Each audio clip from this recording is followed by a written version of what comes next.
ದ್ವಿಚಕ್ರ ವಾಹನ ಕಳವು ಪ್ರಕರಣದ ಇಬ್ಬರು ಆರೋಪಿಗಳನ್ನು ವೇಣೂರು ಪೊಲೀಸರು ಬಂಧಿಸಿ ಕಳವಾದ ಬೈಕ್ ಅನ್ನು ವಶಪಡಿಸಿಕೊಂಡಿದ್ದಾರೆ.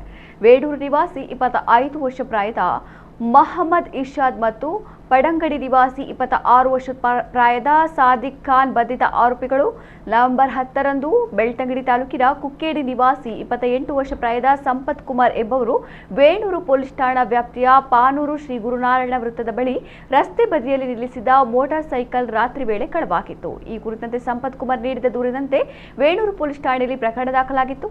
ಕಾರ್ಯಾಚರಣೆ ನಡೆಸಿದ ವೇಣೂರು ಪೊಲೀಸ್ ಠಾಣೆಯ ಸಬ್ ಇನ್ಸ್ಪೆಕ್ಟರ್ಗಳಾದ ಅಕ್ಷಯ್ ಡವಗಿ, ಓಮನ ಎನ್, ಎಎಸ್ಐ ವೆಂಕಟೇಶ್ ನಾಯ್ಕ ಮತ್ತು ಸಿಬ್ಬಂದಿ ಕೃಷ್ಣ, ಕೇಶವತಿ, ಬಸವರಾಜ್, ಮೋಹನ್ ಅವರನ್ನೊಳಗೊಂಡ ತಂಡ ಇಬ್ಬರು ಆರೋಪಿಗಳನ್ನು ಪತ್ತೆ ಹಚ್ಚಿ ಬಂಧಿಸಿ ಕಳವಾದ ದ್ವಿಚಕ್ರ ವಾಹನವನ್ನು ವಶಪಡಿಸಿಕೊಂಡಿದ್ದಾರೆ.